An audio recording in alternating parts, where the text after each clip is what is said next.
Signs you're having an identity crisis in marriage. Sexless marriage, the #1 relationship hack.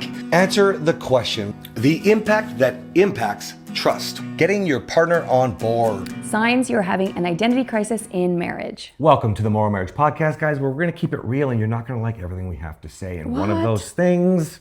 People like everything we have to say. That's true. Because if it triggers you, you should need it more. So even if you don't like it, you should learn to love it. Identity triggers a lot of people. Identity is something people fight with all the time. And if you don't know, it is a massive buzzword. I would say for the last 6 months or so, it's really become a common thing on the internet and searches and gurus, okay? Now, we've been dealing with identity and teaching identity and working with identity for more than a couple of years now. And we've dove so deep in beyond my program, the Marriage Reset, Kathryn's White Picket Fence Project. We have something called Path to Freedom, which is like a whole nother level to identifying who you are. But a lot of you might just argue the fact that there's an identity issue because of the way you were raised, because of what you understand in relationship. And so often this is the thing, you're searching for signs. You need to understand what to look for. Well, the very first sign that I believe there is that you are disconnecting from the vows that you spoke. Meaning, signs there's an identity crisis in marriage. If you're married and you're focused on I, not we, you are fucking in an identity crisis, because when you get married, you become One. That's it. So this, you've heard me talk about this before, the bullshit where you need some space so you can focus on yourself. We just talked about it on a coaching call on the way here. Oh, my headphones were on, so you couldn't have heard it, but that's what we were talking about. You literally are married, so you don't take space. You must focus on your growth as a married person. The hard part is you have to do that as an individual, as a spouse, as a parent, and as a couple. Okay? Now, can you do that on your own without your partner? Abso-fucking-lutely. You're the fucking leader. Okay? So the very first sign is the moment you start thinking about I. Where that comes from is you'll recognize things like, well, I don't know, maybe I should just do nothing and ignore them. So that's a shutdown, ditch responsibilities, go drink, go sneak off to do porn, ditching away from who you're supposed to be as a partner or as a person in the relationship. I would say that's #1. Do you have more or do you want me to go? Go. Okay. Now, the next biggest sign, in my opinion, is the level of what you take personally in the marriage. Okay? I believe that you could even argue this is #1. I'm just not going to run away from the vows as #1 priority, okay? Because I think that can be a focal point and a goal point to move for, okay? But I believe truly the #1 would be this. You take everything far too personal. Now there's little mini signs here that you're doing this, right? What is the triggering like? How do you feel? You clenching your fist, you're breathing, you're getting warm, you're getting in the negative way, you're getting anxiety, insecurity. Are you afraid? Do you feel like there's tension when you walk in the room? Guys, I can go on and on and on. If you are starting to fear those eggshells that you're walking on, or the atmosphere created by those eggshells, chances are you should be aware that you're about to take everything fucking personal. Why? If you knew who you were, you can come home and Kathryn can have a really bad day and I don't have to take that personal. I don't have to fix anything. I just have to be there for her, okay?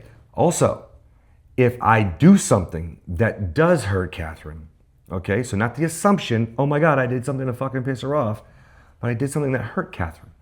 Then I don't have to take it personal. I can just say, oh, fuck, baby, I did say I was gonna do that.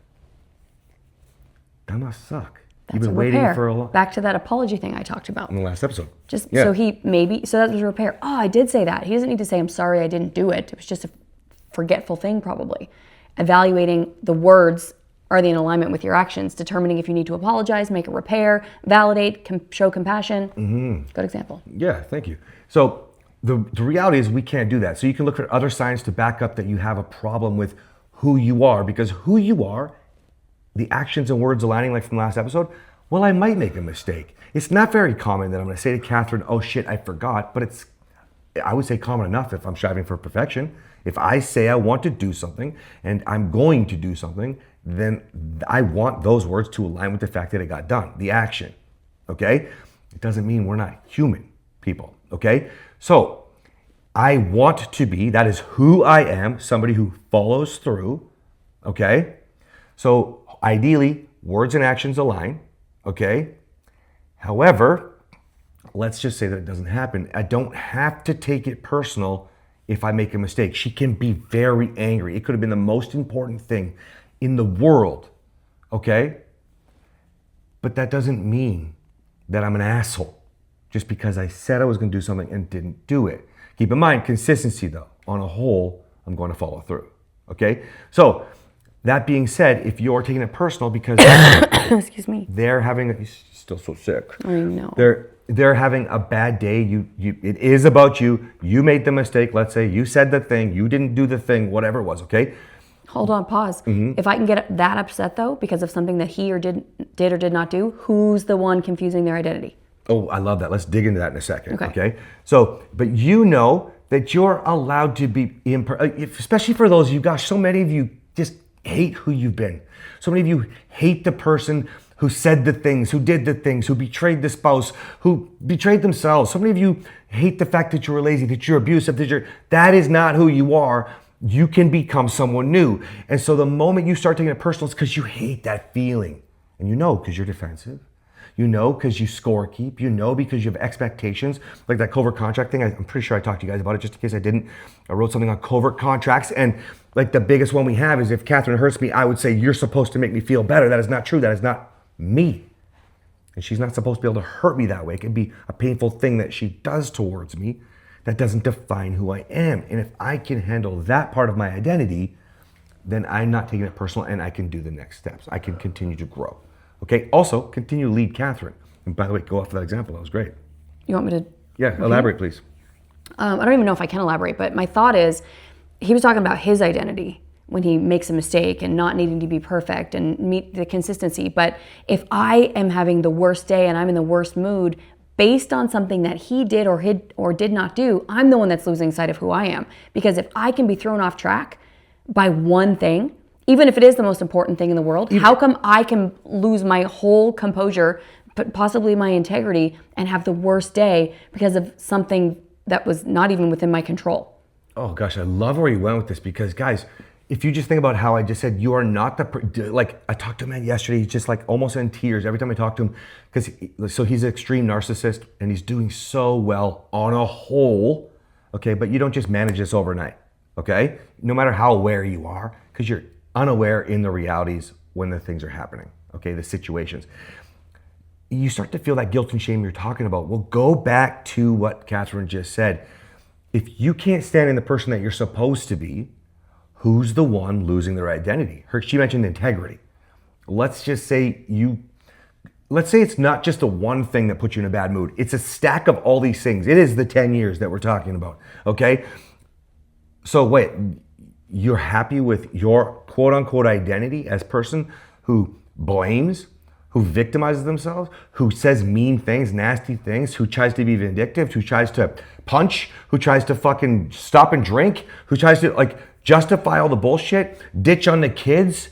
Like there's so many different levels to, you're right, baby. That's such a great point that how many of you are losing yourself in your pain because of blame that you now lose yourself even further as you go, right? There's a big sign. If you are actually saying things that you're not proud of, if you are doing things that you're not proud of, and by the way, you sit on your bed sometimes, you sit on the couch, you go for a drive and you think about the things you want to stop, the things you want to start. You have the inner dialogue in your head. I've talked about it before. We all go through it. You've talked to other people about it, which means you're talking verbally, something you've explained over and over yourself into or out of, which means that's a massive sign you have an identity problem. Because if you're not striving to be better, hey, shit, if you're listening to this podcast, watching us, our show, and you are like trying to be better, that's okay if you slip. But what you need to realize is then you're the one with the identity problem. And chances are it's both of you, don't get me wrong, okay? Like nobody's fucking perfect, you know? Do you want to elaborate any more? I think the other big signs that you don't know who you are is just your language. Like if you can't even address the question, who am I? Like, not what you do. Yeah, not who your kids are. I can't tell you how many people, men, oh man, forget the whole regular thing. Like I am a provider or the person they are at work, the husband, the father thing. My legacy is my fucking family. Okay, whatever. Like that's fucking stupid. You go ahead and be normal. And normal's not working, by the way. Normal's getting divorced. So like I said, whatever. If you can't answer that question, And man, speaking of defensiveness, the amount of men that when I call them, try to call them up, right? And they'll be like, no, that's normal. That's like, whatever. Oh, they get so personal. I had this one guy once, why don't you fucking tell us who you are then? Oh my gosh. Okay, listen, if you can't answer that question, pardon me? Hit a nerve there. Hit a nerve there. Like, if you can't answer that question. By the way, that's one of the examples. How do you know that you're having an identity crisis? You're about to take everything personally. Mm-hmm. The example you just gave. 100%. Like 8,000 couples, guys. It's not our first rodeo. Anyway, if you can understand that when you can't answer that question, it's because there's nothing wrong with that. But like she said, you're going back taking it personal because you haven't put the thought into it. You haven't actually thought about more. So then if you start to really get into what you say, you start to really start throwing out things like, well, I'm such a giving person. I'm such a loving person. Yeah, and as soon as I start asking you about what you do when you don't get something in return, you'll start defending that. And the reason that I know that that's not true is because you're listening to our podcast, watching our show, and resonating with our content, which means you haven't addressed things like covert contracts or scorekeeping, which means you still can't address communication issues and actions aligning with your words, which means you still don't know who you are. And the last sign I would give, do you have Some anything people you are want to so add? mad right now. So that's why I said You guys are taking it personally right now, aren't you? Angry, right? Yeah. Did you shut the computer screen down? Or are you still listening? So, do you have anything you want to add to that? No. The last thing that I'm going to give you then that is the biggest sign in this list, it's further down, but kind of along the lines of like when you know you should do something or you know you should not. When you know you want to start or you want to stop something. There are things that are 100% things that you know that you just don't like. Or you might, poor baby's tired, she's having some I'm tired and I'm sick sweaty, guys. Yeah. I'm sick. Come on, poor baby. I feel like it's really hot in this studio today, but I don't think it is. I'm just sweating up a storm. It's warm in here. Hands are sweaty. I wore sweats today. I'm like, why didn't I wear shorts? I like your capri pants. Thank you. I'm wearing capri pants. All right. So essentially, when those things are like I teach people, if somebody else has it, you can have it too. I get them to say it until they fucking believe it. And it's true. And sometimes you know exactly what you want, but you won't do the thing or things that get you that. Or you do the things or things that will prevent you from having that. Okay? That is a clear sign that you don't know who you are. When you make a blatant choice going against what you want, because this is the last part I want to give you, is if you truly want to learn who you are, it starts with learning about who you can be, right? It's no good to be like, I don't want to be defensive anymore. I'm not going to yell ever again. Shut the fuck up. You know that doesn't work. You've said it a million times, so stop saying it. You're literally just wasting your breath. Instead, figure out what you need to do, to say, to learn, to implement, to practice, to fail, to pick yourself up, to try again, and the who you fucking need to be around. Hi, that's Cass and Kathryn. The event's the end of this week by the time you hear this episode, okay? morrowmarriage.com/anniversary. Come to the event. It's probably tomorrow. This is probably going to air on I think it's Thursday. This is airing on a Wednesday, so we have until it's coming in a couple days on a Friday when this airs. Guys, I'm not kidding. All of these things are integral steps to learning who you are.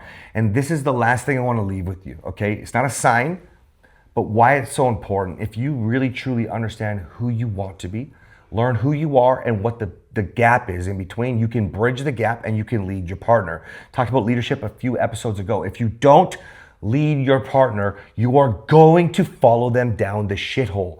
Otherwise, you would not be watching our show. You would not be saying, fuck, why aren't these guys on Netflix so I can watch them more? Okay? It matters.